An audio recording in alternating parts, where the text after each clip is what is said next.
জানিয়ে দিচ্ছি আজকের সংবাদপত্রের গুরুত্বপূর্ণ শিরোনাম। প্রথম আলোর শিরোনাম করেছে মধ্যপ্রাচ্য নির্ভর শ্রমবাজার, যুদ্ধের কারণে অনিশ্চয়তা, মার্কিন সামরিক উড়োজাহাজ বিধ্বস্ত হয়ে 6 ক্রু নিহত। নির্বাচনী রাজনীতিতে ফেরার পথ খুঁজছে আওয়ামী লীগ। এরপরে আছে দৈনিক ইত্তেফাক। নির্বাচনী ট্রাইব্যুনালে পরাজিত ৩৫ এমপি প্রার্থীর মামলা। উত্তর ইসরায়েলে ক্ষেপণাস্ত্র হামলা বিস্ফোরণে কেঁপে উঠল তেহরান। ৪,০০০ নারী পুরুষের চোখের আলো ফিরিয়ে দিয়েছে সন্ধানে। সমকালের শিরোনাম জ্বালানি সংকটে ঈদযাত্রায় ভোগান্তি বাড়ার শঙ্কা, তেহরানে লাখো মানুষের সমাবেশ, পাশে বোমা হামলা।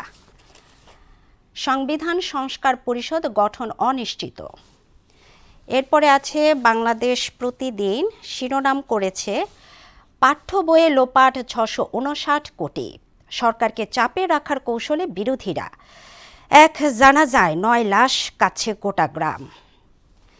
যুগান্তরের শিরোনাম সংসদের প্রথম অধিবেশন, বিরোধী দলের প্লেকার্ড ও স্লোগান নিয়ে উষ্মা, পাচারকারীদের বিরুদ্ধে মামলা হবে বিদেশে। মেয়াদ উত্তীর্ণ কমিটিতেই চলছে বিএনপির অঙ্গ সংগঠন। সর্বশেষ আছে দ্য ডেইলি স্টার, শিরোনাম করেছে stop the war, government moves to secure fertilisers for Aman season, air pollution driving up respiratory diseases.